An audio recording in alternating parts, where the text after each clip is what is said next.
ప్రభువునందు ప్రియులారా, మరి యొక్క సాయంకాలం ఈ రాత్రి ఉపవాస ప్రార్థన మనం ప్రారంభించుకుందాము. మొదటిగా ఒక 2 కీర్తనలు పాడదాం. ఆ పిమ్మట దేవుని వాక్యం విందాము. ఆ తర్వాత మనం ముగించుకున్నాక మీరు మీ గృహాల వద్దనే కాసేపు మీ కుటుంబ సభ్యులందరూ కలిపి ప్రార్థన చేయండి, విజ్ఞాపన ప్రార్థనలు. నేను ముగించిన తర్వాత మీరు విజ్ఞాపన ప్రార్థనలు కనీసం 15 నిమిషాలైనా మీ కుటుంబం కలిసి ప్రార్థన చేయాలి. మీ గృహాల్లో ఉన్నవారు మీలో ఒకరి తర్వాత ఒకళ్ళు ప్రార్థన చేయాలి, విజ్ఞాపన ప్రార్థనలు. అది అయిన తర్వాత మీరు మీ గృహాల్లో మీ ప్రార్థనలు ముగిస్తారు. అది ఈ శుక్రవారం ఇక ఉపవాస ప్రార్థన విధానం. మనం ఒక కీర్తన పాడదాం. ముందుగా ప్రార్థనకు సంబంధించి ఒక కీర్తన పాడదాం. తర్వాత ఈ క్రిస్మస్ సీజన్కి సంబంధించిన మరో కీర్తన కూడా పాడతాం.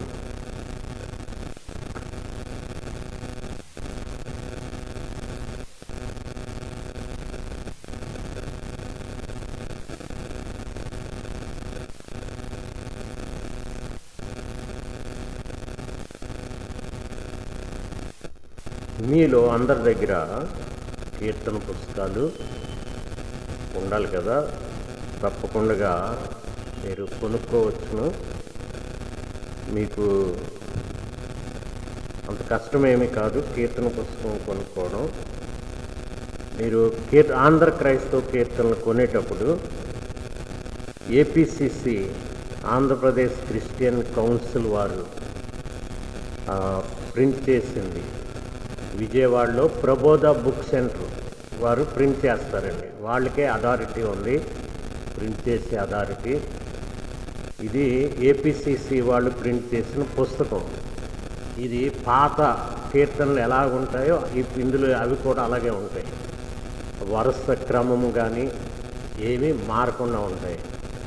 క్రొత్తగా ప్రింట్ చేసిన పుస్తకాల్లో ఈ ఏదో పారాగ్రాఫుల్లా ప్రింట్ చేస్తారండి. మొత్తం భయంకరంగా ఉంది. అవి మీకు అంత క్రమముగా ఉండదు పాడడానికి. అది గుర్తుపెట్టుకోవాలి. క్రొత్తగా ప్రింట్ చేస్తున్న పుస్తకాలు. తర్వాత ఇందులో ఇంగ్లీష్ పాటలకున్న ఇంగ్లీష్ టైటిల్స్ తీస్తారు. ఒకవేళ అదే పాట మీకు ఇంగ్లీష్లో కావాలంటే ఏ టైటిల్లో ఉందన్నది మీకు తెలియదు. అందుకని ఇలాంటి పుస్తకాలు కొంటే మీకు ఇబ్బంది కలుగుతుంది. జాగ్రత్త అండి. ఆంధ్రప్రదేశ్ క్రిస్టియన్ కౌన్సిల్ ఏపీసీసీ అని ఉంటుంది, విజయవాడలో దొరుకుతుంది. ప్రబోధ బుక్ సెంటర్ నుంచి మీరు తెప్పించుకోవచ్చు. ఇవి మన సంఘాల్లో ఇవి మీరు కొనుక్కొని పాడే పాటలు. ఈ చక్కగా పాత క్రమం అనుసరించి ఉన్నాయి. చక్కగా వాటి మీనింగ్స్ కూడా కింద ఫుట్నోట్లో ఎక్కడికక్కడ ఇవ్వబడ్డాయి. క్రొత్తగా ప్రింట్ చేసిన దాంట్లో వాటి మీనింగ్స్ ఇవ్వలేదండి. ఇది ఒక పెద్ద ఇబ్బంది. ప్రతి పదానికి మీనింగ్ ఏంటనేది కొన్ని తెలియని రేరుగా వచ్చే తెలుగు పదాలు ఉంటాయి కదా, వాటికి కింద ఫుట్నోట్లో మీనింగ్స్ చిన్న అక్షరాలతో ఇస్తారు. దీంట్లో ఇవ్వలేదు. అందుకని ఇది ఒక వ్యాపారంగా, ప్రజలను మోసగించే వ్యాపారంగా ఉంది ఈ ప్రింటింగ్. ఇది ఆంధ్రప్రదేశ్ క్రిస్టియన్ కౌన్సిల్ వాళ్ళు నమ్మకంగా చక్కగా ఒక ఆర్డర్లో ఉండే విధంగా ప్రింట్ చేశారు. అది క్రైస్తవులు గమనించండి. ఆంధ్ర క్రైస్తవ కీర్తనలు అనే హెడ్డింగ్ ఉందని ఏది బట్టి అది కొనకండి. ఎవరు పబ్లిష్ చేశారు అని చూసి మనకు అవసరమైన రీతిలో ఉన్న పాటలు కొనుక్కోవాలి. ప్రతి వాళ్ళకి ఇది నేను మీ అలర్ట్నెస్ కోసం చెప్తున్నాను. ఇది ప్రబోధ బుక్ సెంటర్ వారు ప్రింట్ చేశారు, చూడండి. ఇది చక్కగా ఉంది. దీన్ని మీరు కొనుక్కోవాలి. నేను కొనే సమయానికి 100 రూపాయలే ఉండేది. మరి ఇప్పుడు ఏమన్నా పెంచారో లేదో తెలియదు. కానీ ఈ పాటలు మరి మీ దగ్గర ఏమున్నాయో నాకు తెలియదు. అసలు ఉందా మీ దగ్గర? ఏ పుస్తకం ఉంది? ఏ పుస్తకం పడితే అది ఉందా? కానీ ఇదే మీ దగ్గర ఉండాలి, మీ చేతుల్లో. అప్పుడు మీకు తప్పులు ఉండవు, చక్కగా మీరు పాడగలరు. 378వ కీర్తన.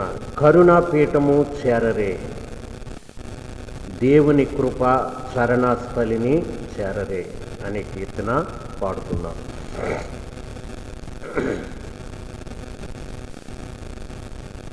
కరుణాపీఠము చేరరే,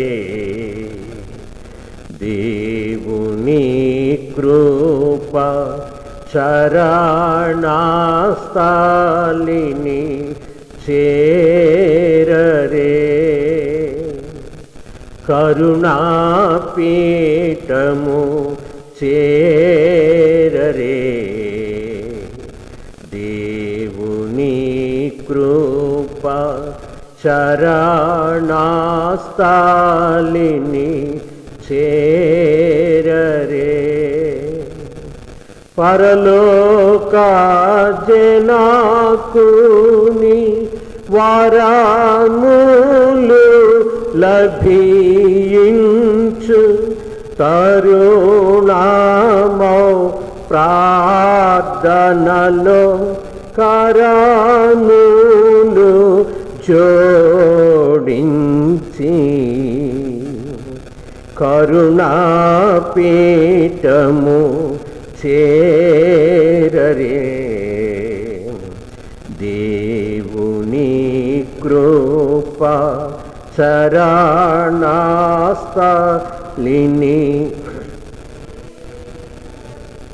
హృదయ వేదన నొందుచు యాకోబు తన మదిలో భయమున కుందుచు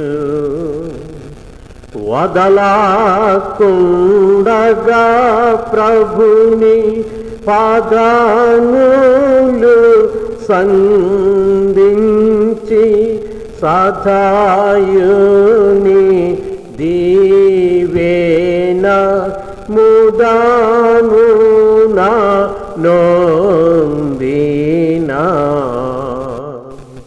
కరుణాపీఠము చేరరే, దేవుని కృప చరణస్థలిని. కన్నా ప్రేమను ఇమ్మని సోదరి కన్నా విన్నవించగా దేవుని అన్నీ ఎరిగిన తండ్రి హాన్నాను దీవింప వన్నెకెక్కిన కొడుకున్ చేనుగా నొందినా. కరుణాపీఠము చేరరే, దేవుని కృప చరణస్థలిని.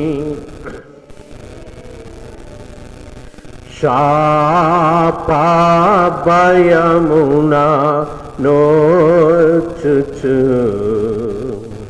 దావీదు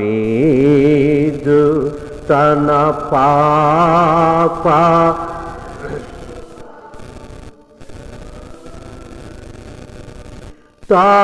తాపముతో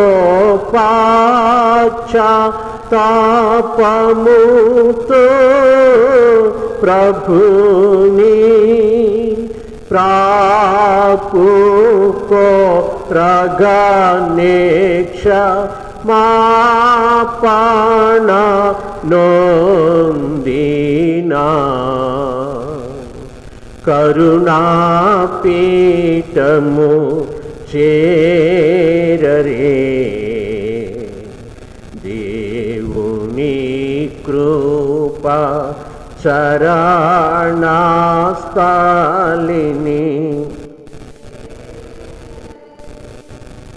కాయమునా వేత నోచుచు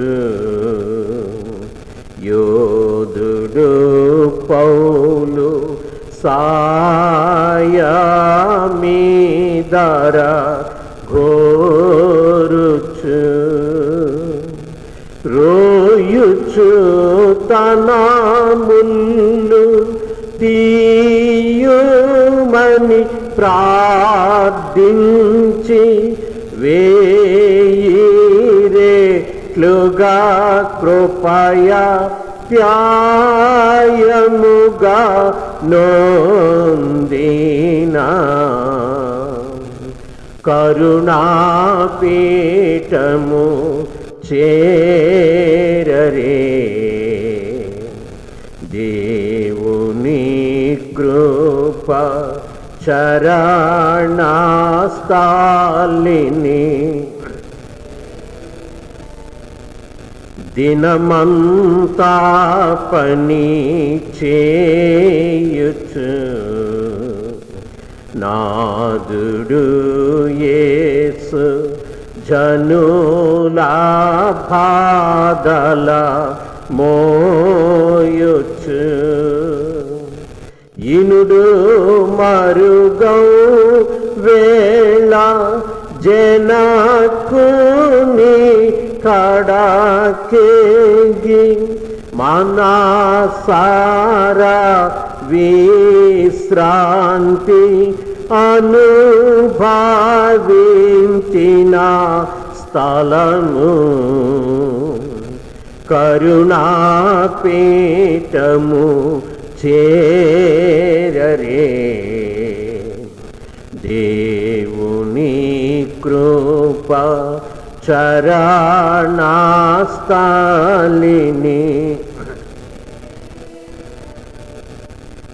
దినమంతా పని చేయుచు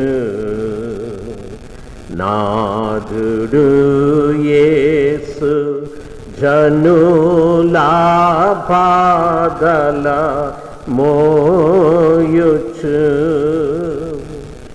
ఇనుడు మరుగౌ వేళ జనకుని కడకేగి మనసారా విశ్రాంతి అనుభవించిన స్థలము కరుణాపీఠము చేరరే. దేవుని కృప చరణస్థలిని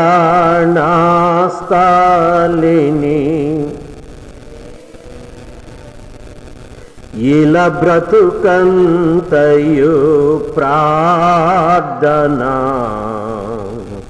ప్రభు యేసునకు సిలువే తన తుది ప్రార్థన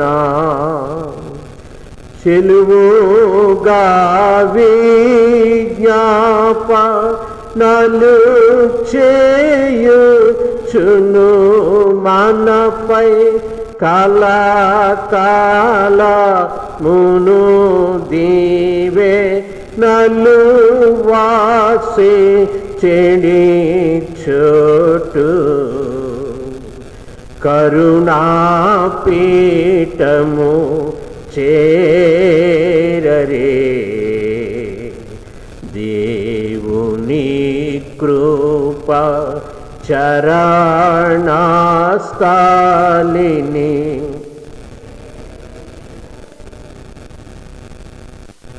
ఈ కీర్తనలో 5వ చరణం చూసారా, దినమంతా పని చేయొచ్చు నాథుడు యేసు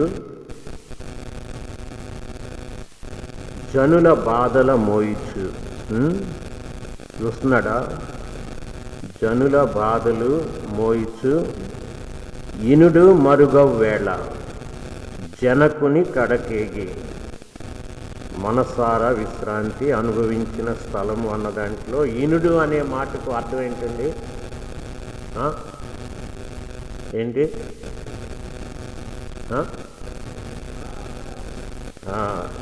ఎలా చెప్పారు? ఈ ఏపీసీసీ వాళ్ళకి ముద్రించిన పుస్తకంలో పుట్నోట్లో రాత్రి వేళ ఇనుడు అన్నదానికి పుట్నోట్లో ఇచ్చారు అర్థం. ఈ కొత్తగా ప్రింట్ చేసిన పుస్తకంలో అది ఎగరగొట్టేశారు. ఇనుడు అన్న అర్థం తెలియని వాళ్ళు ఏం చేస్తారు అప్పుడు?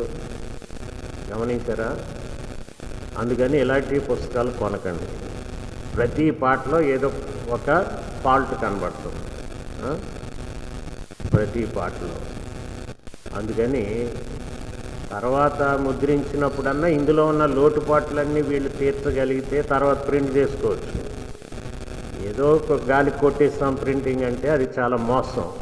క్రైస్తవ్యాన్ని కాదు, దేవుణ్ణి మోసం చేసినట్లు అవుతారు ఈ పుస్తకం ప్రింట్ చేసినాడు. మీ తప్పులు సరిదిద్దుకోవాలి. ఈ ప్రింట్ చేసిన పుస్తకందారులు మీ తప్పులన్నీ ఇందులో ఎన్ని ఉన్నాయి అన్నీ సరిదిద్ది తప్పుల పట్టిక వేయండి వెనకాల. ఒక చిన్న పుస్తకం బుక్లెట్ ప్రింట్ చేసి దీనికి జత చేయాలి. అంతేగాని అలా చేయడం వల్ల దేవునికి మీరు విరుద్ధంగా చేశారు ఈ పని. ఇనుడు అన్న మాట తెలియని వాళ్ళు అలాగుండిపోతారు ఈ పుస్తకం కొనుక్కున్న వాళ్ళు. ఏపీసీసీ వాళ్ళు ప్రింట్ చేసిన పుస్తకంలో క్లియర్గా ఇచ్చారు, క్లియర్గా అది ఇచ్చారు. అందుకే అందరూ ఏపీసీసీ వారి ప్రింటింగ్ పుస్తకం తీసుకోవాలి. ఏ పుస్తకంలో ఏదొచ్చినా వెంటనే రెడ్డింగ్తో నేను ఇక్కడ టిక్ చేస్తున్నాను. అలాంటివి జరగకూడదు. పాత పుస్తకాలు ఒక్క తప్పు ఉండేది కాదండి. ఒక 50 సంవత్సరాల క్రితం సాక్రెడ్ సాంగ్స్ అన్న పేరుతో కీర్తన పుస్తకం వెలువడింది, ఆంధ్ర క్రైస్తవ కీర్తనలు. అది తక్కువగా ఉండేది, అక్కడి నుంచి అలా పెద్దదైంది. తెలంగాణ, ఆంధ్ర, రాయలసీమలో ఉన్న కవులందరూ రాసిన పుస్తకాలని, పాటల్ని ఏపీసీసీ ఆంధ్రప్రదేశ్ క్రిస్టియన్ కౌన్సిల్ మేధావులు దాన్ని బాగా చూశాక పెద్ద పుస్తకంగా ప్రింట్ చేశారు. మరి ఈ పుస్తకాలు వాడబడుతున్నప్పుడు మధ్యలో ప్రింటింగ్లు వస్తున్నాయి. అది వ్యాపార రీత్యా చేసి ఇలాంటి తప్పులన్నీ చేస్తే ఒక సినిమా మ్యాగజైన్ అయితే పర్వాలేదు, ఇది చూసిన తర్వాత అమ్మేస్తారు, ఎక్కడ చెత్త పుస్తకాల్లో పాడేస్తారు. దేవుని పుస్తకాలు అలా చేయకూడదు కదండి. చాలా జాగ్రత్తగా ఉండాలి. బైబిల్ ఎలా ప్రింట్ చేస్తున్నారో ఏ తప్పులు లేకుండా అక్షరాలు, అలాగే ఆంధ్ర క్రైస్తవ కీర్తన పుస్తకం ప్రింట్ అవ్వాలి. ఎందుకంటే జనాలు పాపం గ్రుడ్డిగా పాలైపోతారు. అందుకని నేను చాలా పుస్తకాలు చూసి తప్పులు చూసి చాలా స్టన్ అయ్యాను. ఇంగ్లీష్ టైటిల్స్ తీస్తారు. ఈ రోజుల్లో ఇంగ్లీష్ పాటలు కూడా నేర్చుకుంటున్నారు కదా తెలుగు పాటలతో పాటు. ఆ ఇంగ్లీష్ పాట ఎక్కడ ఉందన్న ఇండెక్స్ సహాయకరంగా ఉండడానికి ఏపీసీసీ వాళ్ళు ఇంగ్లీష్ పాటలు వేశారు. వేసి పైన ఓసా భక్తులారా అనే దగ్గర మళ్ళా oh come all you faithful అని ఇంగ్లీష్లో వేశారు, కానీ ఇందులో లేదు. మళ్ళా చూసారా? మరి వీళ్ళకి పశ్చాత్తాపం వస్తుందో రాదో కానీ మనం జాగ్రత్త పడాలి. ఈ ప్రింట్ చేసిన వాళ్ళకి పశ్చాత్తాపం వస్తుందో రాదో కానీ మనం క్రైస్తవులు విశ్వాసం జాగ్రత్త పడాలని దేవుడు చెప్పాడు. అనేక మంది ఇలాంటివి వస్తాయి అంత్య దినాల్లో, మీరు చాలా జాగ్రత్తగా ఉండాలని ప్రభు మనకు మెలకు చెప్పాడు. అందుకని పుస్తకాలు ప్రింట్ చేసే వాళ్ళు దేవుని పుస్తకాలు చాలా జాగ్రత్తగా చేయలేడు. ఇష్టం వచ్చినట్టు చేయడానికి కాదు, బహు జాగ్రత్తగా చేయాలి. రెండో హెచ్చరిక ఏంటంటే కొనుక్కునే మీరు ప్రస్తుతం ఇది శుభ్రంగా ఉంది కనుక ఇది కొనుక్కోమని నేను హెచ్చరిక చేస్తున్నాను. సంఘాల్లో ఇది తెప్పించుకోవాలి. ప్రబోధ బుక్ సెంటర్లో ఉన్నాయి, మీరు తెప్పించుకోవాలి. మీ సంఘంలో ఇవి వాడుకలో ఎక్కువగా ఉంచాలి. అన్ని పాటలు కూడా ఇప్పుడు అందుబాటులో ఉన్నాయి, నేర్చుకోవాలి, పాడాలి. భక్తి సాహిత్యం యొక్క మాధుర్యత అనుభవిస్తూ ప్రభువును మనం స్తుతించాలి, అది నేర్చుకోండి. అలాగే ఓసా భక్తులారా అన్న కీర్తన కూడా పాడదాం. చూడండి, నేను ఈ పుస్తకం తీస్తున్నాను, ఈ కొత్త పుస్తకం కూడా తీస్తున్నాను. ఇది ఎలాగుంది అది ఎలాగుంది అని చూస్తా పాడుతున్నాను. 2 కళ్ళు పెడుతున్నాను, దీని మీద దాని మీద. మీకున్నాయా? మీకు కొత్త పుస్తకం ఏముందనుకోండి, మీకు ఒక్కడినే చాలు, ఒంటికన్ను. ఇది నేను కరెక్ట్ చేయడం కోసం 2 వాడుతున్నాను. 126 కీర్తన చూడండి, ఈ పుస్తకంలో చక్కగా ఉంది. ఈ పుస్తకం వచ్చేసరికి ఎలా ఉందో చూద్దాం. అంటే ఇంతకుముందే చూశాను కదా, చెప్పాను. 126 ఇక్కడ ఎంత చక్కగా ముద్రించాడు చూడండి, ఎంత చక్కగా ముద్రించారు. ఇంగ్లీష్ టైటిల్ ఉంది ఈ పుస్తకంలో, ఏపీసీసీ వాళ్ళ పుస్తకంలో. ఇందులో ఎలా ఉంటుందండి, పారాగ్రాఫుల్లాగా ఉంది, దీనికి దానికి పారాగ్రాఫుల్లాగా. ఇది ఏపీసీసీ వాళ్ళు ఎంత చక్కగా ఆ లైన్స్ పెట్టారు చూడండి, ఎంత బాగుంది చూడండి. ఇంగ్లీష్ టైటిల్ కూడా ఇందులో ఉంది. కనుక ప్రజలు మీరు చాలా జాగ్రత్తగా కీర్తన పుస్తకం ఆంధ్ర క్రైస్తవ కీర్తన హెడ్డింగ్ ఉందని కొనేకండి. ఇది ఏపీసీసీ వాళ్ళదా, ఇలాగుందా చూడండి, ఒక పాట చూసి అప్పుడు కొనుక్కోవాలి. ఆఖరికి మన చర్చి మీద కూడా పెడతారు కీర్తన పుస్తకాలు. గుడ్డుగా నేను ఎలా చేశానని కొనేకండి, మీకు తెరిచి చూడండి. ఈ పుస్తకం అయితే కొంటాం, ఇది అక్కర్లేదని పడేయండి. మీరు కొనడానికి వీలు లేదు. నేను చెప్తున్నా, ఈ పుస్తకం చక్కగా పాడడానికి ఓ సద్భక్తులారా అక్కడికే ఆఫ్ చేశాడు. ఇక్కడేముంది, లోకరక్షకుడు కూడా కలిపాడు. ఇక్కడ వేరుగా మళ్ళీ సెకండ్ లైన్లో లోకరక్షకుడు అన్నాడు. ఇది పాడడానికి చాలా చక్కగా అనువుగా ఉంటుంది. ఇదేమో పారాగ్రాఫుల్లాగా ఉంది. పద్య భాగం గద్య భాగం ఉంటుంది కదా, గద్య భాగం ఇది. పద్య భాగం ఏమో ఇందులో పద్య భాగం, ఇందులో గద్య భాగం అయిపోయింది.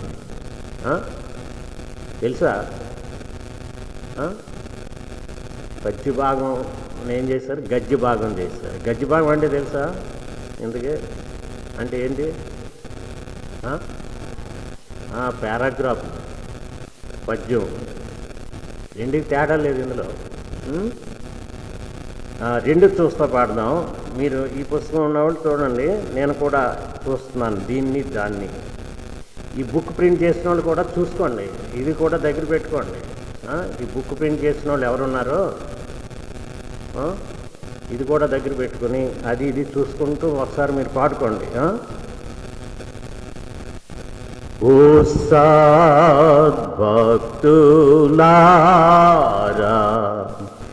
లోకరక్షకుండు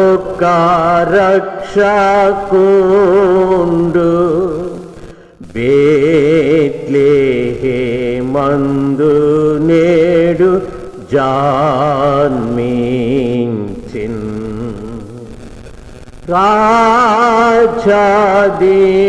రాజాధిరాజు ప్రభువైన యేసు నమస్కరింపరండి, నమస్కరింపరండి, నమస్కరింపరండి.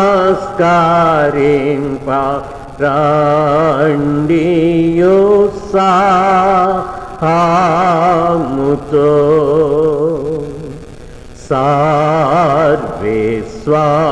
సర్వేశ్వరుండు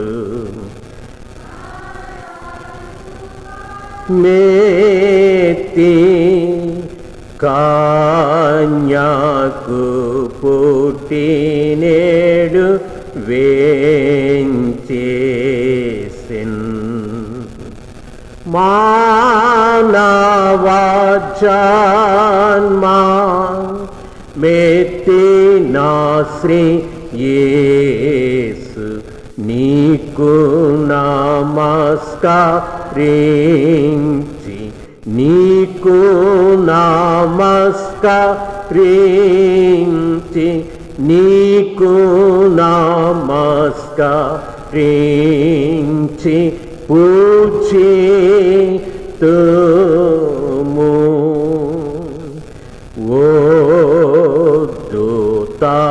ప్రియులారా ఉత్సాహించి పాడి రక్షకుండైన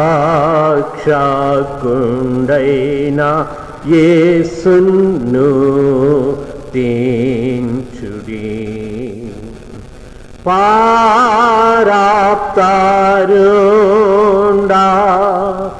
నీకు స్తోత్రమంచు నమస్కరింపరండి, నమస్కరింపరండి, నమస్కరింపరండి.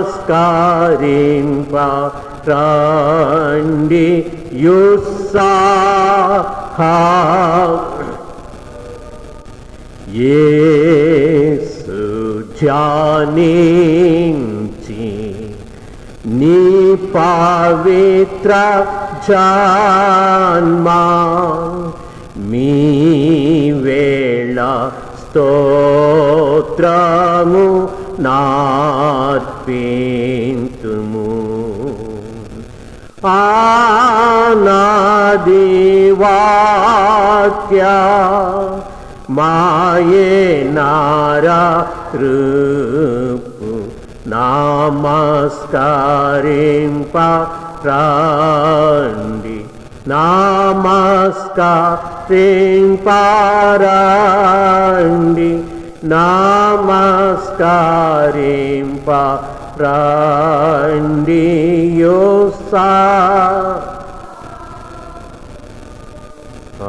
అలాగే ఈ పాటలన్నీ గజ్జి భాగాలు అయిపోయాయండి. ఇందులో ఏపీసీసీ వాళ్ళు పద్య భాగంలాగా ఉంది. ఇందులో అన్ని గజ్జి భాగం గజిబిజి, గజ్జి భాగం గజిబిజి. ఇందులో పద్య భాగం క్లారిటీ ఉంది.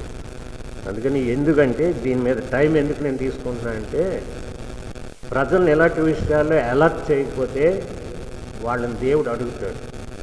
నువ్వు తెలుసుకొని ప్రజలకు ఎందుకు చెప్పలేదు అని అడుగుతాడు దేవుడు. అందుకని మీరేమో అమాయకుల్లో ఉండిపోతారు కదా నేను చెప్పకపోతే. అవునా కదా? చెప్పండి. అవుననరు కాదనరు మూతులు కట్టేసి. మరి అలా మాట్లాడండి. మూతి కట్టినంత మాత్రం నేను 4 పెదాలు కదలవా? కొంచెం గట్టిగా మాట్లాడండి. ఏమి ఉపవాసం ఉన్నారా?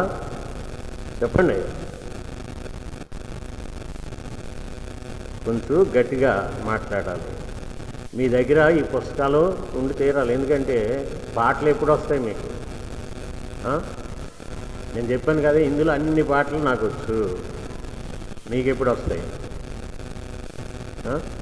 పరలోకం వెళ్ళకముందే ఈ పాటలన్నీ భూమి మీద నేర్చుకోవాలి. మీకు ఎప్పుడు వస్తాయి? పరలోకం వెళ్ళాక మోగోళ్ళలాగా ఉంటారు. పరలోకం వెళ్ళాక ఏం చేయాలి? దేవదూతలు అడుగుతారు, మీ భూమి మీద నేర్చుకున్న పాటలు పాడండి ఒకసారి అంటే ఇక్కడ మోగోళ్ళలాగా ఉన్నట్టే ఉండాలి. అక్కడ ఉంటారా? ఇక్కడ ఎలా మోగోళ్ళలాగా ఉన్నారో అక్కడ మోగోళ్ళలాగా ఉంటారు. అయ్యయ్యో ఎంత పని జరిగిపోయింది, దేవదూతలు చక్కగా పాడుతున్నాయి, అందరూ మేము ప్రభువుని స్తుతిస్తున్నారు, మనకు నోళ్ళు లేకుండా పోయి అనుకుంటారు. కనుక పరలోకంలో ఈ పాటలు కూడా పాడుకుంటామండి. గుర్తుపెట్టుకోండి, పరలోకంలో ఈ పాటలు కూడా మనకు వస్తాయి. అది గుర్తుపెట్టుకోండి. ఈ మనం ప్రభు చేసిన అద్భుత కార్యాలు, ఆయన మొదటి రాకడి గురించి స్తుతిస్తామట. గొర్రెపిల్ల, ఉదింపబడిన గొర్రెపిల్ల, నువ్వే స్తోత్రము పొంద నర్హుడవు, యోగ్యుడవు అన్నప్పుడు ఈ పాటలన్నీ పాడతాం ప్రభుని స్తుతిస్తూ. అందుకని భూమి మీద నోళ్ళు తాళం వేసుకుంటుందండి, పెదాలు 2. మనకి ఏ మాటలన్నా ఉత్తి పనికిమాల మాటలు వచ్చేసరికి నోరు ఊపన అయిపోతుంది. లేకపోతే బంక పెట్టి అతికేసినట్టు ఉంటుంది పెదాలు 2. ప్రభుని స్తుతించడానికి సాతాను ఏం చేస్తాడు? మీ పెదాలు 2 బంక పెడతాడా? పెట్టాడేమో చూడండి ఒకసారి. పెట్టాడా లేదా?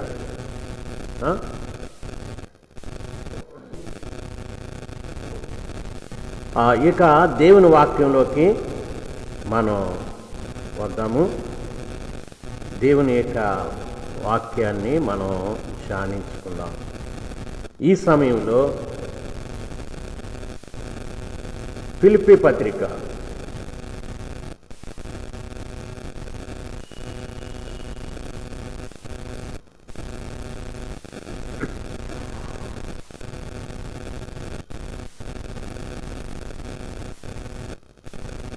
ఫిలిప్పీ పత్రిక 2వ అధ్యాయం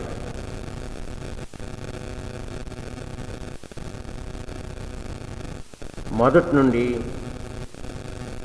11 వచనాలు చదువుకుందామండి. ఫిలిప్పీ పత్రిక 2వ అధ్యాయం మొదటి నుండి 11 వచనాలు చదువుతూ ఉంటుండగా బైబిల్ ఉన్నవారు నాతో కూడా ఏకీభవిస్తూ మీరు ఆ టెక్స్ట్ ఫాలో అవ్వాలి. లేని వారు ఏం చేయాలి? మీ చెవులు 2 ఇటు వేసి వింటూ ఉండాలి వాక్యం. మీ చెవులు 2 ఇటు పెట్టి నేను చదువుతున్న వాక్యం వినాలి. ఫిలిప్పీ పత్రిక 2వ అధ్యాయం మొదటి నుంచి 11 వచనాలు చదువుకుందాం. కావున క్రీస్తునందు ఏ హెచ్చరిక అయినను, ప్రేమ వలన ఆదరణ అయినను, ఆత్మయందు ఏ సహవాసమైనను, ఏ దయారసమైనను, వాత్సల్యమైనను ఉన్న ఎడల మీరు ఏక మనస్కులగునట్లు ఏక ప్రేమ కలిగి ఏక భావము గలవారుగా ఉండి ఒక్కదాని యందే మనసుంచుచు నా సంతోషమును సంపూర్ణము చేయుడి. కక్ష చేతనైనను వృధాతిశయము చేతనైనను ఏమీ చేయక వినయమైన మనస్సు గలవారే ఒకనినొకడు తనకంటే యోగ్యుడని ఎంచుచు మీలో ప్రతివాడును తన సొంత కార్యములను మాత్రమే గాక ఇతరుల కార్యములను కూడా చూడవలెను. క్రీస్తు యేసునకు కలిగిన ఈ మనస్సు మీరును కలిగి ఉండుడి. ఆయన దేవుని స్వరూపము కలిగిన వాడయ్యుండి దేవునితో సమానముగా ఉండుట విడిచిపెట్టకూడని భాగ్యమని ఎంచుకొనలేదు గాని మనుషుల పోలికగా పుట్టి దాసుని స్వరూపమును ధరించుకొని తన్ను తానే రిక్తునిగా చేసుకొని మరియు ఆయన ఆకారమందు మనుషుడుగా కనబడి మరణము పొందునంతగా అనగా శిలువ మరణము పొందునంతగా విధేయత చూపిన వాడై తన్ను తాను తగ్గించుకొని అందుచేతను పరలోకమందున్న వారిలో కానీ భూమి మీద ఉన్న వారిలో కానీ భూమి క్రింద ఉన్నవారిలో కానీ ప్రతివాని మోకాలును యేసు నామమున వంగునట్లును ప్రతివాని నాలుకయు తండ్రి అయిన దేవుని మహిమార్థమై యేసు క్రీస్తు ప్రభువని ఒప్పుకొనున్నట్లును దేవుడు ఆయనను అధికముగా హెచ్చించి ప్రతి నామమునకు పై నామమును ఆయనకు అనుగ్రహించెను. ప్రార్థన చేసుకుందాం. ప్రేమగల మా ప్రభువా, దయగలిగిన మా పరలోకపు తండ్రి, ఇదిగో ఈ ప్రత్యేకమైన ప్రార్థనా దినం నీ బిడ్డలమైన మేమందరం కూడా ఈ లైవ్లో కలుసుకున్నాం. ఎంత దూరాన్ని ఉన్నా ఇదిగో నీ సహవాసం ప్రభా మాకు దగ్గరయ్యింది. లైవ్ అనే ఏర్పాటు నీవు మాకు ఇచ్చావు, దాన్ని సద్వినియోగం చేసుకుంటున్నాం. దీని ద్వారా ఇక్కడ జరుగుతున్న ఈ ఆరాధనలో నీ బిడ్డలందరూ పాల్గొంటున్నారు. ఇదిగో నీవు దీవించి 110 సంవత్సరాలుగా ఇక్కడ ఈ ఆలయాన్ని నీవు అభివృద్ధి చేస్తూ ఈ ఆలయం ద్వారా అనేక మందికి అనేక కుటుంబాలకు దీవెనకరముగా నీవు ఆశీర్వాదాలు ఇస్తూ ఉన్నావు. ఈరోజు ఇప్పుడు ఈ లైవ్లో పాల్గొన్న వారందరికీ ఇదిగో సియోను అనబడిన ఈ దేవాలయం దగ్గర నుండి లైవ్లో పాల్గొన్న వారందరి మీద నీ కృపావర్షాన్ని కుమ్మరిస్తున్నందుకు వందనాలు. నీ బిడ్డలందరూ ఈ లైవ్లో ఆనందించగలుగుతున్నారు, సంతోషిస్తున్నారు, ఎంతో నిరీక్షణలో బలపడుతూ ఉన్నారు, మరి ఎంతో ఆదరణ పొందుతున్నారు. ప్రభా, దుష్టునికి ఏమాత్రం ఇక అవకాశం ఇవ్వకుండా జాగ్రత్త పడుతున్నారు. ఈ విధముగా నీవు కుటుంబాలని ఆదరిస్తున్నావు, ఉజ్జీంపజేస్తున్నావు, బలపరుస్తున్నావు. నీకు వందనాలు. ఒకవేళ ప్రభా ఏదైనా సాతాను శోధన ఎవరికి కలిగినా, ఇదిగో లైవ్లో ఉన్నవారు ఒకరికొకరు ప్రార్థన చేసుకుంటున్నారు, ఒకరికొకరు పరిచయం అవుతున్నారు సహవాసము ద్వారా. అందుకని కామెంట్స్లో ఉన్న వారు అందరూ ఒకరికొకరు కలుసుకొని ఒకరికొరకు ఒకరు అనేక మంది ప్రార్థన చేస్తున్నారు. ఎంతమంది కామెంట్స్లో కనబడుతున్నారో వారందరి కొరకు మిగిలిన బిడ్డలందరూ ప్రార్థన చేస్తున్నారు. కనుక ఇది ఎంతో బలము. ఈ దినం కూడా ఈ లైవ్లో కామెంట్స్లో ఉన్న బిడ్డల కొరకు, కామెంట్స్ పెట్టలేని వారి కొరకు కూడా బిడ్డలందరూ ప్రార్థన చేయాలని ప్రభా నీవు ఆశపడుతూ ఉన్నావు. ఎంతమంది ఇందులో పాల్గొంటున్నారు అంతమందిని ప్రభా నీవు ఈ రాత్రి బలపరచండి. యేసు నామాన్ని వేడుకొంచున్నాము తండ్రి, ఆమేన్. ప్రభువు నందు ప్రియులారా, ఈ దినాల్లో దేవుడు ఆశ్చర్యరీతిగా కుటుంబాలను ఆశీర్వదిస్తున్నాడు, బలపరుస్తున్నాడు.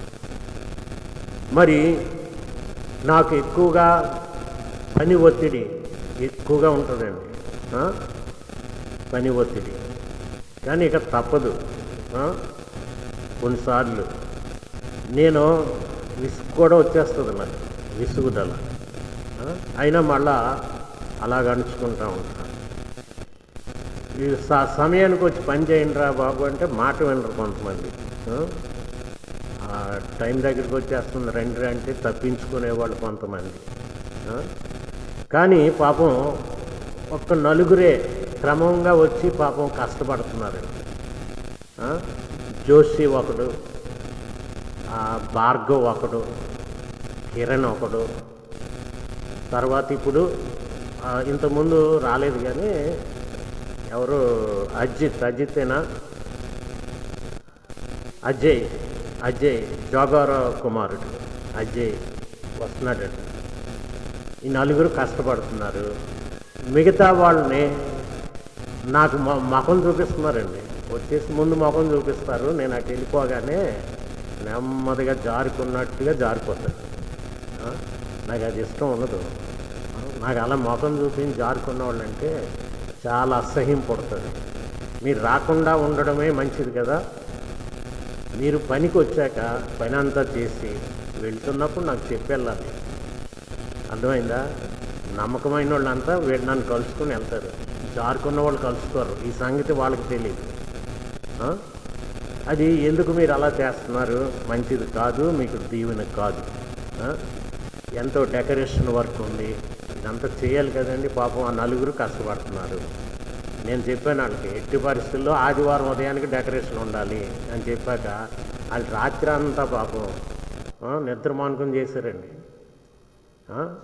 ఆ స్కెల్టన్ వర్క్ అంతా రాత్రి చేశారు, లేకపోతే డెకరేషన్ అవ్వదు. మరి మిగతా వాళ్ళు ఏం చేస్తున్నారు? కనీసం మనస్సాక్షి పని చేయాలా? అది మంచిది కాదు.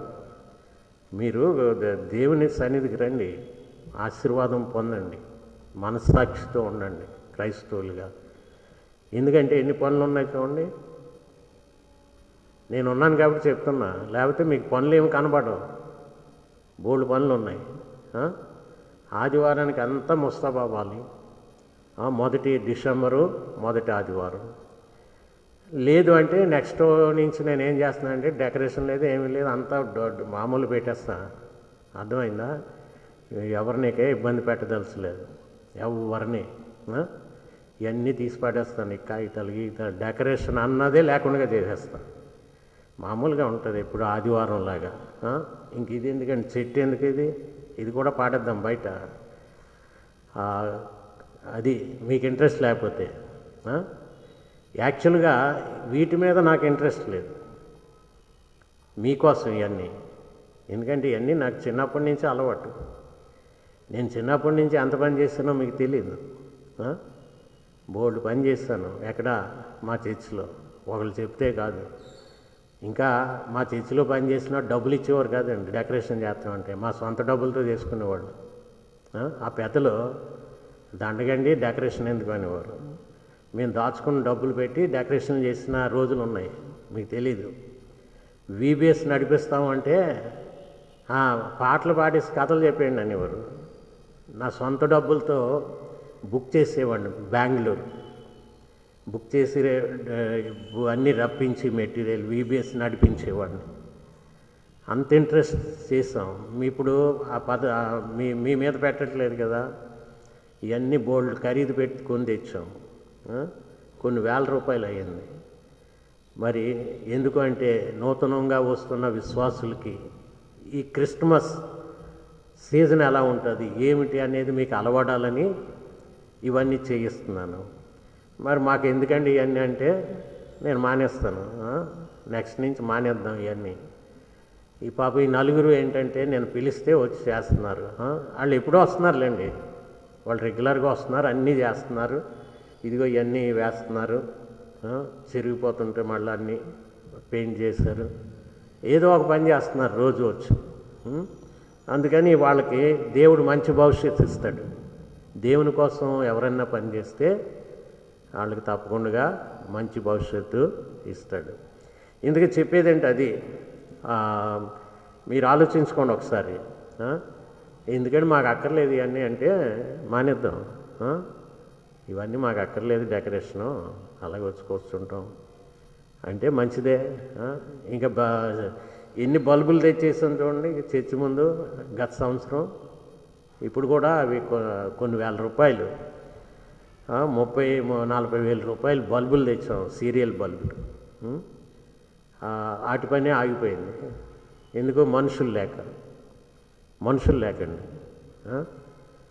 డిసెంబర్ 1 కల్లా చర్చి మీద వెలగాలనుకున్నాం, ఏదండి మనుషులు లేరు. అందుకే ఇక్కడ వాక్యంలో అదే అంటాడు, అందరూ మీలో ప్రతివాడు తమ సొంత కార్యములను చూసుకొనిచున్నారు కానీ యేసుక్రీస్తు కార్యములను చూడరు, ఇతరుల కార్యములు చూడరు. 21వ వచనంలో ఏమన్నాడు? అందరూ తమ సొంత కార్యములనే చూచుకొనుచున్నారు కానీ యేసుక్రీస్తు కార్యములను చూడరు. మనుషులకు బద్ధకం వచ్చేసింది. ఎందుకంటే ఇంత పెద్ద చర్చి కట్టినప్పుడు అందరూ వచ్చారు, నెలల తరబడి పని చేశారండి, కష్టపడ్డారు, అది మాత్రం గొప్ప విషయం. కానీ ఇప్పుడు వచ్చేసరికి మనుషులకు ఏమొచ్చింది? లాక్డౌన్ అయ్యాక మనుషులందరూ ఏమైపోయారు? ఎక్కడ లేని బద్ధకం వచ్చింది, సోమరితనం వచ్చింది లాక్డౌన్ అయ్యాక. కనుక ప్రతి సంవత్సరం మనం ఎక్కువ చేయాలి. ఎందుకంటే మనం క్రైస్తవుడు వెలుగుతున్న దివ్యలాగా లోకంలో కనబడాలి, క్రీస్తు మహిమపరచబడాలి. అవి మర్చిపోకండి. నేను వచ్చిన తొలి దినాల్లో మరి ఈ వీధి ఈ పక్కన చూసారా, ఆ వీధిలో చాలామంది ప్రభు సన్నిధికి వచ్చారు. ఇప్పటికీ ఉన్నారులేండి క్రైస్తవులుగా, ప్రభు సన్నిధికి వచ్చారు. వాళ్ళ పిల్లలు క్రైస్తవులై ప్రభుని సేవిస్తున్నారు. కానీ ఈ వీధిలో ఉన్న మొదటి తరం వాళ్ళంతా యవనస్తులు కదా. అప్పుడు ఎంత ఉత్సాహంగా వచ్చారంటే క్రిస్మస్ డెకరేషన్ చేయడానికి ఒక గుంపు ఉండేవారండి ఇక్కడ. రోజంతా ఒక గుంపు ఉండేవారు, ఒక 30 మంది ఉండేవారు. వాళ్ళని ఎలా ఉపయోగించుకోవాలో అర్థం కాకుండా ఉండేది. ఎందుకంటే అందరికీ పని చేయగా ఇంకా మిగిలిపోయేవారు. చక్కగా డెకరేషన్ చేసేవారు, ఆనందించేవారు. వాళ్ళ సాయంత్రం వచ్చేవారు, ఆరాధనలో పాల్గొనేవారు. మరి ఈ వీధి నుంచి కూడా అందరు తగ్గిపోయారు. ఆ పెద్దోళ్ళు వచ్చారు, తర్వాత వాళ్ళ పిల్లల్లో ఇంట్రెస్ట్ లేదు. ఇక వాళ్ళు మనవలకు వస్తుందా ఇంట్రెస్ట్ అంటే అది ఉండదు. అలాగైపోయారండి. కనీసం తొంగి చూడరు, అది మంచిది కాదు. మరి అప్పుడే స్టార్స్ పెట్టేసేవారు, ఇప్పటికప్పుడల్లా వీధంతా స్టార్స్ కనబడ్డాయి. ఇప్పుడు ఒక స్టార్ కనబడట్లేదే. దీన్ని ఏమంటారంటే కొంత ఒక రకమైన ఒక మత్తు ఆవరించింది. అలా కాకుండా మనం లోకమందు జ్యోతుల వలె కనబడాలి. ఇతరుల కార్యములు చూడాలి, యేసుక్రీస్తు కార్యములను చూడాలి. క్రిస్మస్ హ్యాపీనెస్, క్రిస్మస్ జాయ్ అనేది నేను ఎంజాయ్ చేశాను భక్తిపూర్వకంగా, అంతేగాని లోకానుసారంగా కాదు, భక్తిపూర్వకంగా చిన్నప్పటి నుంచి. కొంతమంది లోకానుసారంగా దాన్ని ఉపయోగిస్తారు. అందుకని దేవుని యొక్క రాకలో ఆ సంఘటనలన్నీ కూడా అనేకమైన ఆధ్యాత్మిక ఆశీర్వాదాలని అందిస్తున్నప్పుడు అందుకున్నాను. అందుకనే ఆ ఆశీర్వాదాలు ఇప్పటి వరకు నాకున్నాయి. ఆశీర్వాదాలు ఇప్పటి వరకు నన్ను నడిపిస్తూ ఉన్నాయి. మరి మిగతా వాళ్ళు ఏం చేస్తున్నారో నాకు తెలియదు. ఆ దినాలతో పోల్చుకుంటే ఈ దినాల్లో పిల్లలు వాళ్ళు ఎలా ఉన్నారంటే అంతా మొబైల్ వాళ్ళు అన్నారు. ఈ హెడ్డింగ్ పెడతాడు మొబైల్స్ అమ్మే షాప్కి ఏంటంటే పేరు మొబైల్ వరల్డ్. మొబైల్ అంటే ఏంటి? మనం మాట్లాడుకునే సెల్ ఫోన్. సెల్ ఫోన్ నుండే ప్రపంచం అంట. ఆ షాపే కాదు, ఆ షాప్కి వెళ్ళొచ్చాక తెచ్చుకున్నాక ఈ ప్రపంచం అంతా సెల్ ఫోనే. తీరిక ఉండదండి, తీరిక లేదు మనుషులకి. సెల్ ఫోన్లో అంతకుముందు మామూలు సెల్ ఫోన్ ఉండేది మాట్లాడుకోవడానికి. ఆ తర్వాత నుంచి కొంతకాలం తర్వాత నెట్ పెట్టాడు, దానికి నెట్ కనెక్ట్ చేశాడు. అంతే విపరీతంగా సెల్ ఫోన్లు వాడకం పెరిగిపోయి సెల్ వరల్డ్ అయిపోయింది. అంచె దినాలు ప్రమాదకరంగా మారిపోయాయి. ఈ సెల్ అనేది నీ బ్రెయిన్ సెల్స్ని తినేస్తుంది, నీ బ్రెయిన్ సెల్స్ని తిని పాడేస్తుంది. టోటల్గా మెదడులో మార్పులు వచ్చాయి. మెదడులో మార్పులు ప్రతి వాళ్ళకి. అందుకని ఈ బైబుల్ వాళ్ళకి చాలా చప్పనైపోతుంది. కానీ దేనికన్నా మధురమైనది దేవుని వాక్యం. ఆ ప్రపంచంలో పడ్డవాడికి ఈ ప్రపంచం నుంచి వెళ్ళిపోతాడని కనుక ఇక ఈ ప్రపంచాన్ని గురించి పట్టించుకోడు. యేసుక్రీస్తు ప్రభు తెచ్చిన ఈ ప్రపంచం గురించి పట్టించుకోడు. అందుచేత ప్రియులారా, దినములు చెడ్డవి అని అందుకే అన్నాడు. దినములు చెడ్డవి. నూతనంగా వచ్చే మీకు అసలు స్టాండర్డ్ ఏంటో అనేది తెలియని దినాలు. తెలియని దినాలు కనుకనే మరి ఎక్కువగా దేవునిలో ఉండాలి. లోకాన్ని విడిచి దేవునిలో ఎక్కువగా గడిపితేనే అసలు క్రైస్తవ ప్రమాణాలు కానీ అవేంటనేది మీకు అర్థమవుతుంది. లోకంలోనే తలదూర్చి చేస్తే ఇంకేం కనపడుతుందండి? చిరుతపుల్లి ఎక్కడ దూర్చింది తల? చిరుతపుల్లి ఎక్కడ దూర్చింది తల చెప్పండి? తపేళ్లలో దూర్చేసింది. చిరుతపుల్లి తల ఎక్కడుంది ఇప్పుడు? బయట లేదు. ఎక్కడుంది? మీ తల ఎక్కడ దూర్చేశారు? మీ తల ఎక్కడ ఉంది ఇప్పుడు చూసుకోండి. మీ తలకాయ. ఇంతకీ చిరుతపుల్లి సంగతి తెలుసో లేదో మీకు? తెలుసునా? చెప్పండి. తెలీదు. మరి అది చెప్పండి. మరి సెల్ ఎందుకు కొనుక్కున్నారు? అది చూడలేదా ఇప్పుడు? దాన్ని సోషల్ మీడియాలో వైరల్ అయి తిరిగింది. ఓ చిరుతపుల్లి గారు రాత్రి, అది వాస్తవానికి పక్కనున్న నదిలో నీళ్ళు తాగడానికి వెళ్తుంది దాని అలవాటు ప్రకారం. అదేమనుకుంది, ఒక ఇల్లు వచ్చింది. ఆ నదిలోకి వెళ్ళడం ఎందుకు, ఇక్కడ నీళ్లు పెట్టి ఉంచారు కదా, ఇక్కడే తాగిపోదాం, దగ్గరగా ఉంది అనుకుంది పాపం. అయితే అందులో ఇంత డేక్ష ఇలాగ మూతి తక్కువ, డేక్ష పెద్దదిగా ఉంది కదా, అక్కడ నీళ్ళు ఇలా మూతి పెట్టింది, నీళ్ళు తాగలే. కొద్ది లోతులో ఉన్నాయని చూసింది. సరే ఇంతవరకు మూతి పెట్టాక మళ్ళా తాగకుండా బొర తీయడం ఎందుకు అనుకుంది. కొంచెం గట్టిగా లోపల పెట్టి తాగుదాం అనుకుంది. పెట్టేసరికి బుడుంగం దూరిపోయింది, మెడకు అతుక్కుపోయింది. అప్పుడు ఏం చేసింది? నీళ్ళేం తాగుతుంది, అది చీకటి అయిపోయింది, నీళ్ళు కనబట్టలే. ఒకసారి ఎందుకన్నా మంచిది బుర్రకాయ బయటికి తీద్దాం అనుకుంది, తపేళ లేచిపోయింది. ఇలాగ అంది. తపేళ ఎక్కడ పడుతుంది? ఇక దానికి ఏం కనబట్టలేదండి, లోకం. ఈ లోకం కనబట్టలేదు. దానికి ఏ లోకం కనబడుతుంది? తపేళ లోకం, తపేళలో ఉంది. మనుషులు కూడా వాస్తవ లోకంలో లేరు ఈరోజు. ఈ యుగ సంబంధమైన దేవత అవిశ్వాసులైన వారి మనోనేత్రములకు గురుడ్డితనము కలుగు చేసెను. అయిపోయింది, నిన్ను దూర్చేశాడు తపేళ్లలో. దూర్చాడా లేదా? రండిరా బాబు డెకరేషన్ చేద్దామంటే తపేళ్లలో బుర్ర ఉంది, ఇంకేం చేస్తారు? ఆ నలుగురే చేస్తే పాపం ఇంతవరకు వచ్చింది, ఎక్కువ మంది వచ్చే శుభ్రంగా అయిపోయింది. అది బుర్ర ఎక్కడుంది? తపేళ్లలో ఉంది. ఆలోచించండి, దాని గతి ఏంటండి? ఎవడు తీస్తాడు తపేళ? చెప్పండి, ఎవడు తీస్తాడు? ఇంకా తిరుగుతూ ఉంది, అటు వెళ్తుంది, ఆ చెట్టుని గుద్దేస్తుంది. అమ్మ ఇక్కడ ఏదో చెట్టు ఉందని ఇటు వెళ్తుంది, ఈ గోతిలో పడుతుంది, గొయ్యి కనపడదు, మళ్ళీ అటు వెళ్తుంది, ఆ గోడను గుద్దేస్తుంది. నీకు తపేళలు దూర్చాక నీ తెప్పులు ఇలాగే ఉంటాయి. సాతాను పెట్టిన తెప్పులు ఇవన్నీ. అందుకని మెలకువగా ఉండండి. తపేళాలు తగిలిస్తున్నాడు. అది ఏ రకం తపేళ?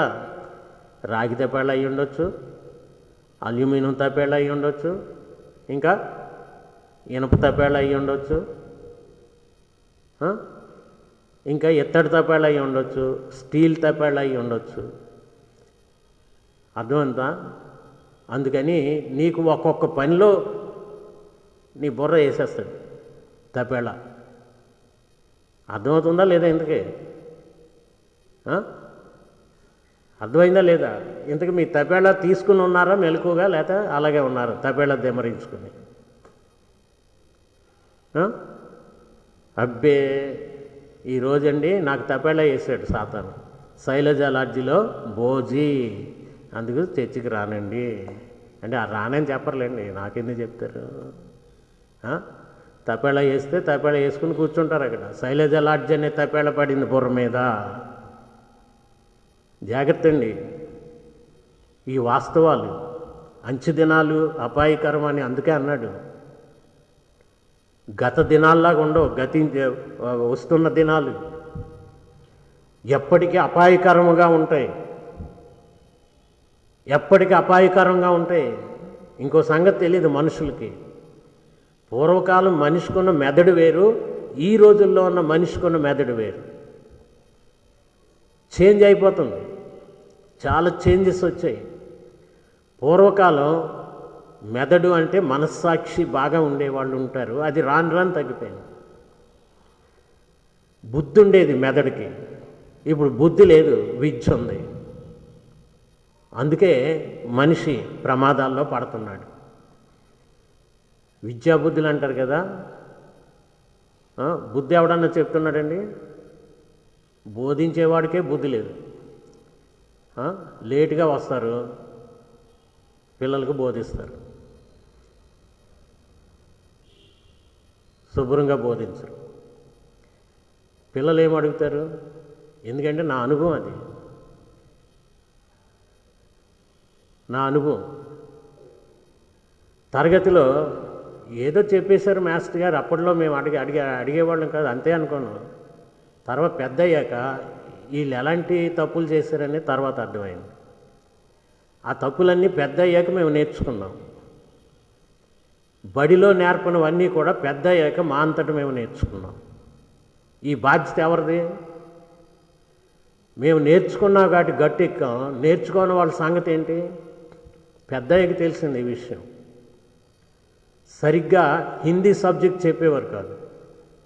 మాకు హిందీ మాట్లాడడం రాదు, ఏదో అలా రాయడం వచ్చు. హిందీ అసలు మాట్లాడడం రాదు, ఏదో అలా రాయడం వచ్చు. తప్పు ఎవరిది? ఆ రోజు ఉపాధ్యాయులది. తర్వాత నేర్చుకున్నాం. ఓన్గా నేర్చుకోవడం జరిగింది. అది వాస్తవానికి స్కూల్లోనే జరగాలి.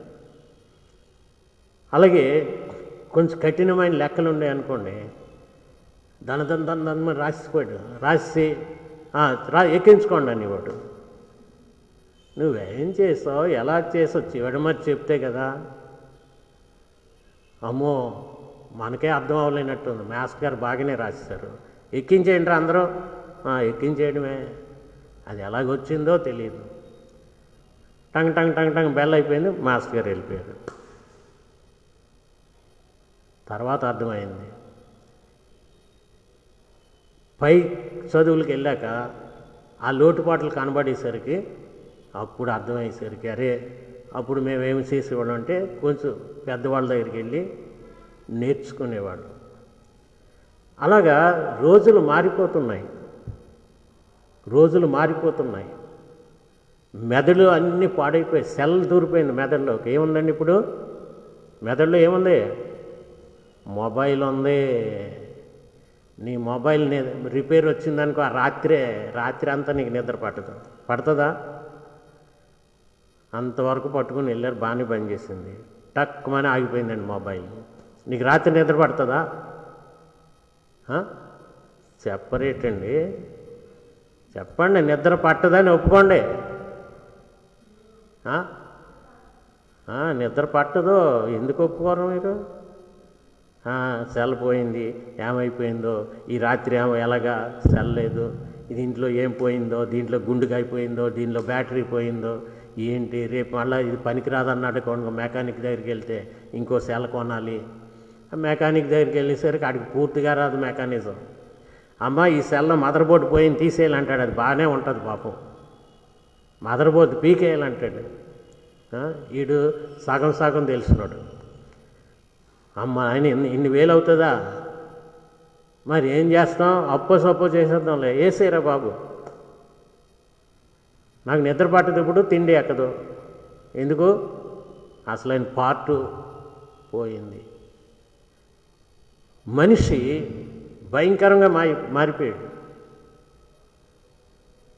దీన్ని ఏమంటారంటే అడిక్షన్ అంటారు. నీకు అవసరం కానిది నిన్ను మత్తునిగా మార్చింది. నీకు అవసరం కానిది నిన్ను మత్తునిగా మార్చింది. ఇది సాతాను యొక్క కుయుక్తులలో అంచెదినాల్లో ఉండే ఒక కుయుక్తి. క్రైస్తవులకి బైబిల్ ముఖ్యం. ఇది తగ్గిపోతుందండి అందరి చేతుల్లో చదవడం. బైబిల్ తీయరా అంటే సెల్ తీస్తున్నాడు ఆడు. సెల్లో ఉన్నట్టు బైబిల్ సెల్లలో కాదు ఉండేది, నీ చేతుల్లో ఉండాలి బైబిల్. సెల్ పక్కన పెట్టి కట్టి, చర్చికొచ్చాక కట్టి పక్కన పెట్టు. మీ దగ్గర ఉందేటి?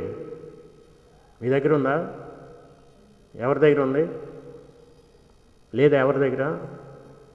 బుద్ధిమంతులు, మీకోసం చెప్పట్లేదు, బయట ఉన్నారు కదా. చర్చికొచ్చేటప్పుడు ఏం చేయాలి? సెల్లో ఆఫ్ చేసేయాలి.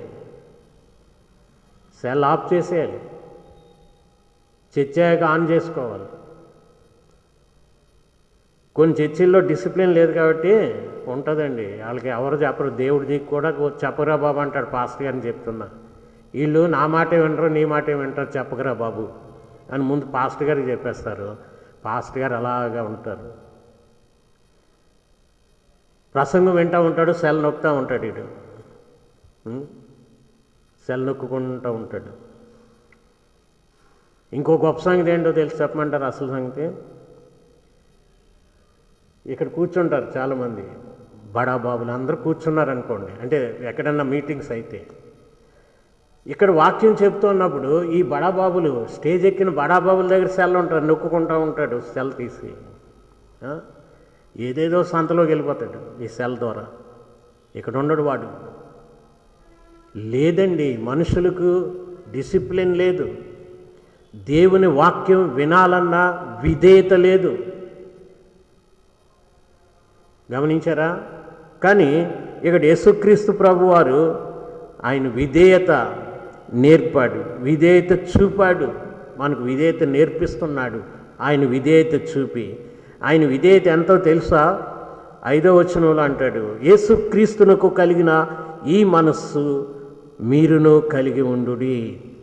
ఆయన దేవుని స్వరూపము కలిగిన వాడై ఉండి దేవునితో సమానముగా ఉండుట విడిచిపెట్టకూడని భాగ్యమని ఎంచుకొనలేదు గాని మనుషుల పోలికగా పుట్టి దాసుని స్వరూపమును ధరించుకొని తన్ను తానే రిక్తునిగా చేసుకొనెను.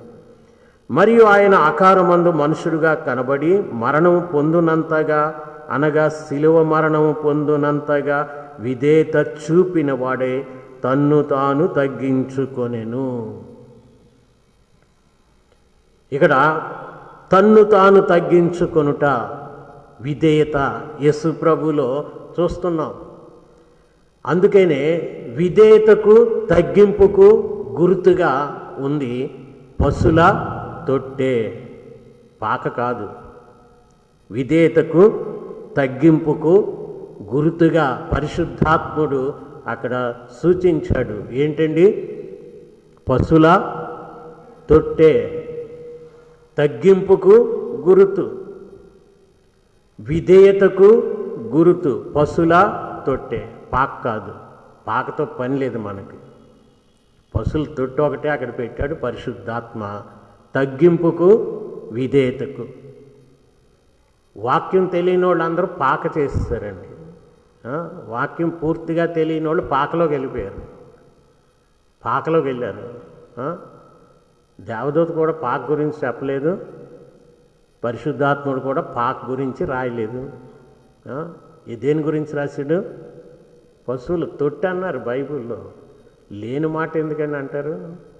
పొరపాటును కూడా మీ నోట పాకని రానివ్వకండి, బైబిల్లో లేదు అది. ఒకవేళ మీ నోటు వచ్చిందంటే అది సాతాను పనే, సాతాను మీ నోట్లో పెట్టాడు, సాతాను పని అది. బైబిల్లో లేని మాటను మీ నోట రప్పించడం ఎందుకు అంటే కల్చరల్ స్టడీస్లోకి వెళ్ళాలి. In the time of Jesus birth అక్కడున్న జీవన విధానాలు ఎలాగున్నాయి, హౌస్ కన్స్ట్రక్షన్స్ ఎలాగున్నాయి, ఈ స్టడీలోకి వెళ్తే ఈ రోజుకి కూడా అవన్నీ నజరేతు కానీ అవి అప్పుడు పల్లెటూర్లు, చిన్న గ్రామాలు, ఇప్పుడు సిటీలు అయిపోయాయి అన్నీ కూడా. నజరేతు కానీ ఖానా కానీ ఇవన్నీ పెద్ద సిటీలు అయి ఉన్నాయి. అయితే ఈ సిటీల పక్కన చిన్న చిన్న గ్రామాలు ఉన్నాయి. మళ్ళా ఈ గ్రామాల్లో యేసు ప్రభు కాలము నాటి కల్చర్ ఇంకా ఫాలో అవుతూ ఉన్నారు. అలాంటి ఇళ్ళు కనబడతాయి. అందుకని దీన్ని బట్టి ఏం చెప్తున్నారంటే పశువుల తొట్టి అనేది అన్నిళ్ళ దగ్గర కామన్ అండి. మీ ఇంటి దగ్గర ఉండకపోవచ్చు పశువుల తొట్టి, ఇప్పుడున్న మీ ఇంటి దగ్గర పశువుల తొట్టి ఉండకపోవచ్చు, కానీ ఇజ్రాయేల్ దేశంలో కనీసం 100కి 90 మంది ఇళ్లల్లో పశువుల తొట్టులు ఉంటాయి కావలసినన్ని. అవి కేవలం పశువులకి నీళ్లు పెట్టడానికి, దాణ వేయడానికి మాత్రమే కాదు, వేరే పర్పస్గా కూడా వాడుతూ ఉంటారు. అప్పుడే పుట్టిన పిల్లలు కూడా అనువుగా దాన్ని తయారు చేసి అందులో పెడుతూ ఉంటారు, ఇళ్లల్లో ఉంటాయి. కనుక ఇంటి ముందే మొదటి భాగం పశువులకు ఉంచుతారు, రెండో భాగం పైన వీళ్ళు నివాసం ఉంటారు, లోపల కూడా నివాసం ఉంటారు. పశువుల్ని తమ కుటుంబంలో సభ్యులుగానే వీళ్ళు చూస్తారు, చాలా శుభ్రంగా ఉంచుతారు, వాటికి చలి ఎండ ఇలాంటి తగలకుండా జాగ్రత్త తీసుకుంటారు. అంతేగాని యేసు ప్రభు పశువుల పాకలో పెట్టారు అని అక్కడేమీ రాయలే. ఒక ఇంట్లో ఉన్నారు, ఆ ఇంట్లో ఉన్న పశువుల తొట్టెను ఉపయోగించుకున్నారు.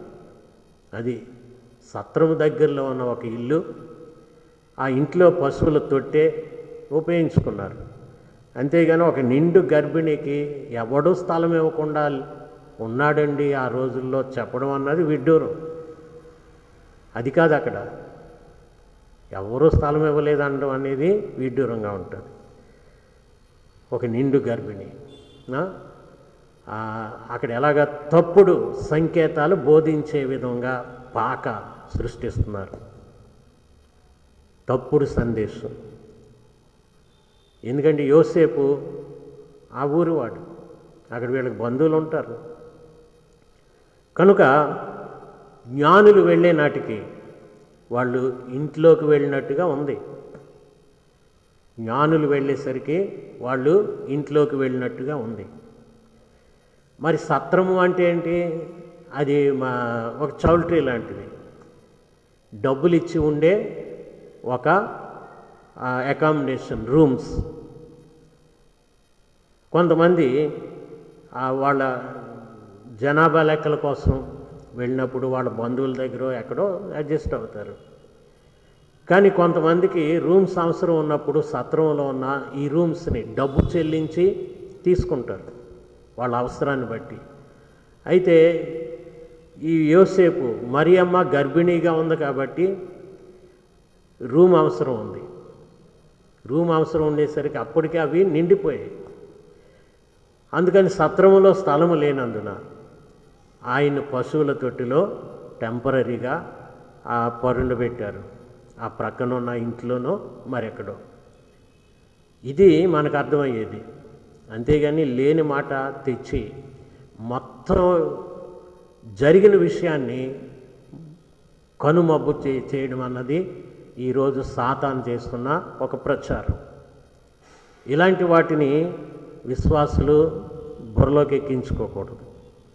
అలాగే తప్పుడు ప్రచారాలు క్రిస్మస్ టైంలో ఎక్కువ మొదటి 3 శతాబ్దాల నుంచి తయారయ్యాయి. తప్పుడు గాస్పల్స్ ఎలాగ రాశారో ఈ ప్రచారాలు కూడా 3 జ్ఞానులని 3 గొల్లలని ఎంత తప్పుడు ప్రచారాలు చేశారు. అది చాలా లెక్క అప్పగించవలసి ఉంటుంది. ఇలాంటి వాళ్ళు చేస్తే వాటికి దేవుని దగ్గర లెక్క అప్పగించాలి. సత్యానికి విరుద్ధంగా చేసినట్లు.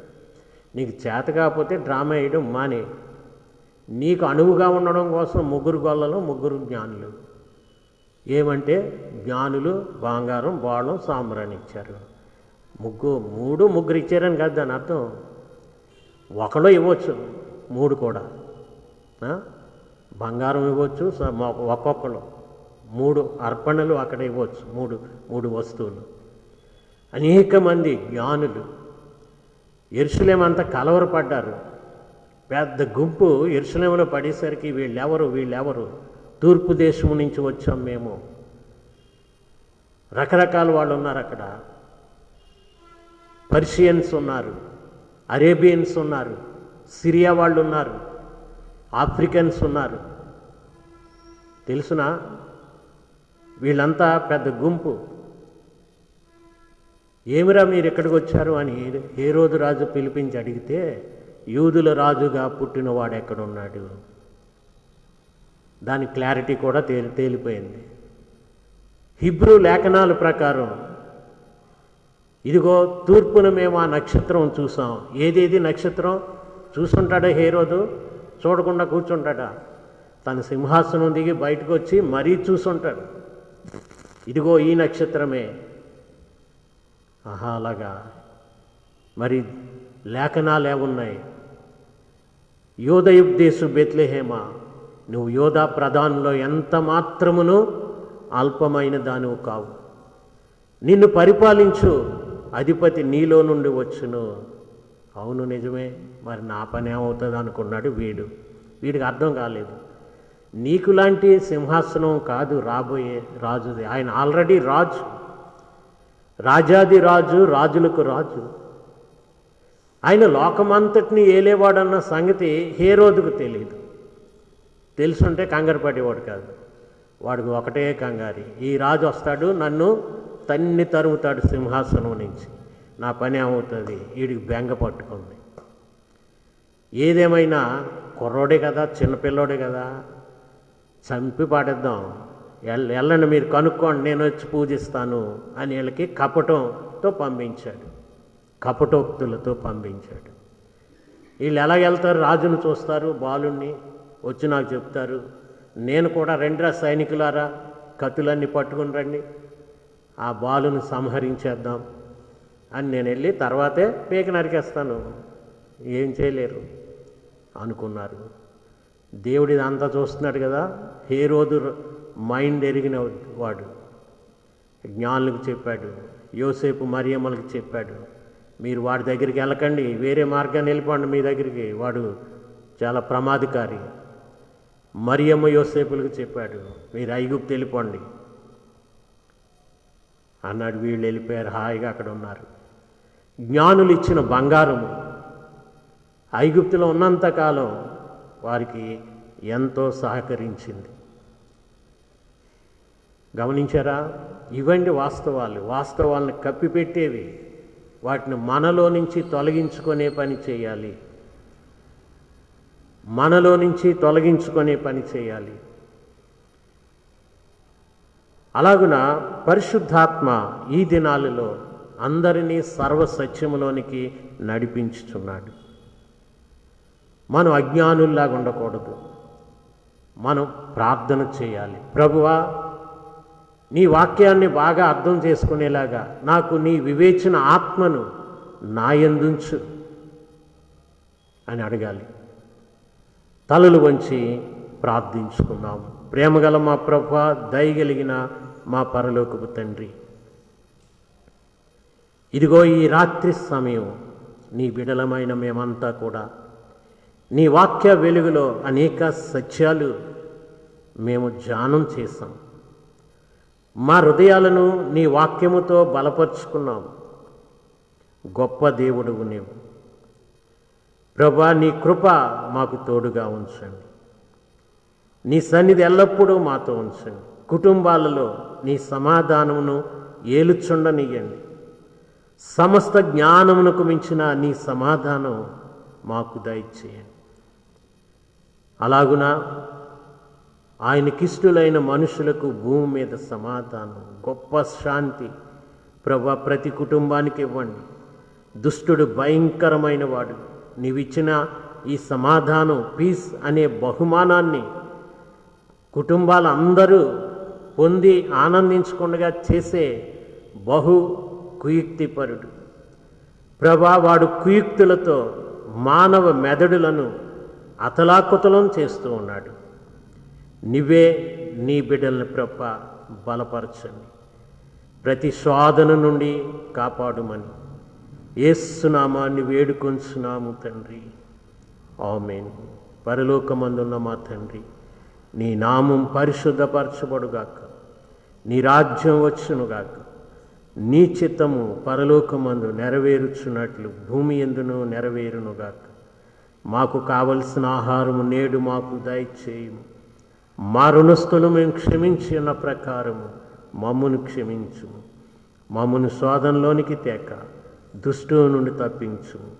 ఎందుకంటే రాజ్యము, బలము, మహిమ నిరంతరము నీవే.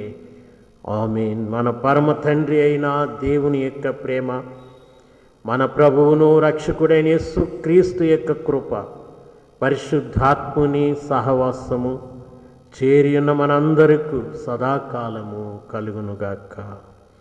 ఆమేన్.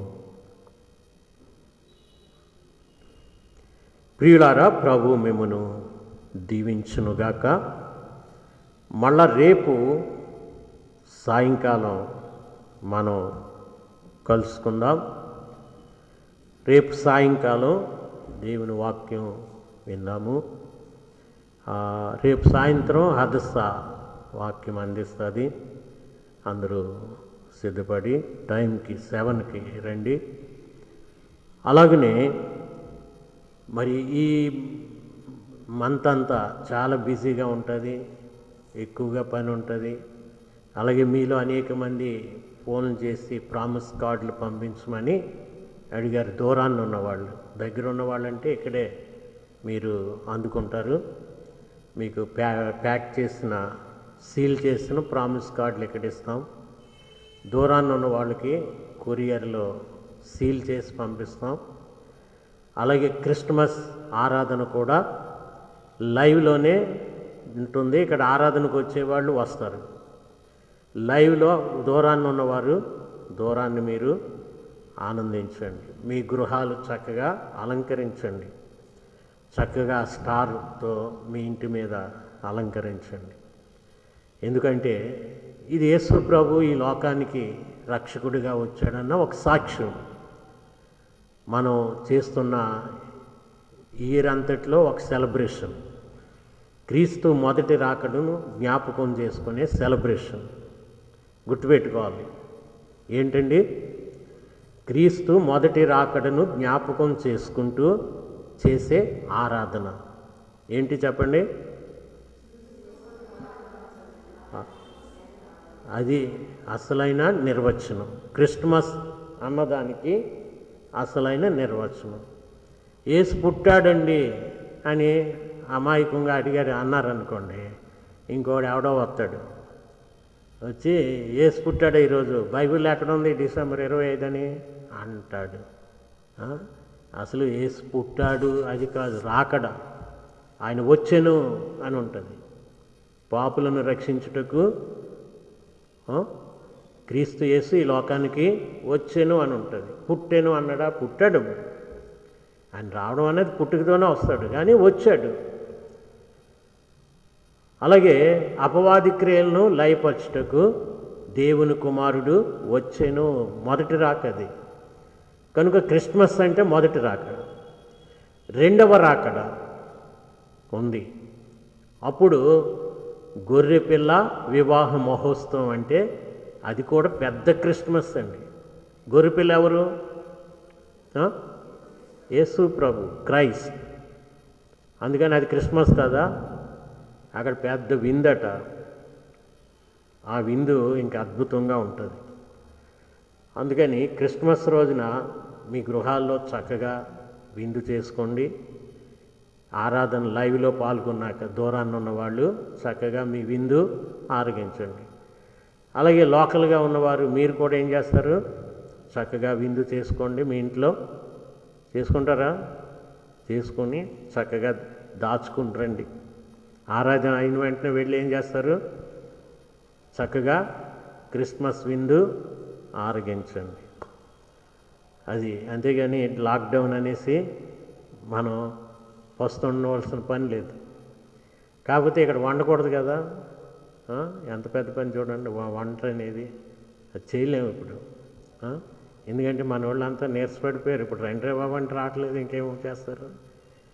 అప్పుడు ఇంకా ఎక్కువ మంది కావాలి. సిస్టమ్ అంతా మారిపోద్ది. ఇవన్నీ ఈ తక్కువ రోజుల్లో ఎక్కడ చేయగలమండి? ఈ సిస్టమ్ మారిందంటే దాని మెటీరియల్ అంతా ఢిల్లీ నుంచి రప్పించాలి. లక్షల రూపాయలు అవుతాయి. సిస్టమ్ మారుతుంది. అందుకనే అంత ఖరీదు. మనం అందరిలాగా రోడ్డు మీద కూర్చొని భోజనాలు చేసేయడానికి కాదు. కోవిడ్ పెళ్ళిళ్ళు ఎవరన్నా చేసుకుంటే ముందే చెప్పేస్తున్నాను, నేను భోజనం చేయను మీ ఇంటికి వచ్చి. ఎందుకు? ఎందుకండి భోజనమే కాదు, మంచినీళ్ళు కూడా తాగను. COVID-19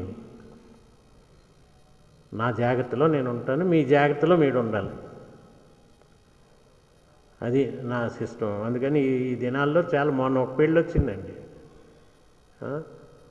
వాళ్ళకి చెప్పిస్తాను, మీరు ఏం పెట్టుకుంటే పెట్టుకోండి, కానీ ఇక్కడ భోజనాలు అవ్వవు.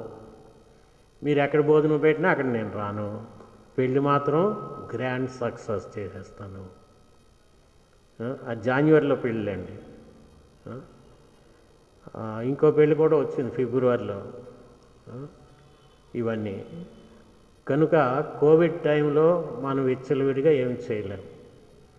అందుకని కోవిడ్ మ్యారేజెస్ మిగతా వాళ్ళు చేసుకుంటున్నారు కానీ వచ్చాక మాత్రం ఉంటుంది, భయంకరంగా ఉంటుంది. అందుకని అప్రమత్తంగా ఉండాలి. వృద్ధులైన వాళ్ళు బయటికి కదలకూడదు. ఇంటి నుంచి అడుగు బయట పెట్టకూడదు. ఎవరు భోజనానికి పిలిచినా మొహమాటం ఏమీ అక్కర్లేదు. COVID-19 అని చెప్పేయండి. ఎవరు భోజనానికి పిలిచినా COVID-19. వృద్ధులు అస్సలు బయటికి వెళ్ళకూడదండి. ఇంట్లోనే శుభ్రంగా మీరు తయారు చేసుకోండి. మీ విందు మీరు తయారు చేసుకోండి శుభ్రంగా. అది క్షేమకరం. మరి కోవిడ్ తగ్గింది అనుకోండి, టీకాలు వచ్చి కోవిడ్ తగ్గితే మనమే చేసుకుంటాం తగ్గిన వెంటనే. అంతవరకు మన క్షేమాన్ని దృష్టిలో పెట్టుకోవాలి. మన క్షేమము దృష్టిలో పెట్టుకోవాలి. మర్చిపోకండి. రేపు ఏమన్నా పని ఉన్నవాళ్ళు పనులు చేయడానికి రేపు నన్ను కలవండి. ఏంటనేది చూద్దాం. టైం అవుతుంది, కదులుదాం.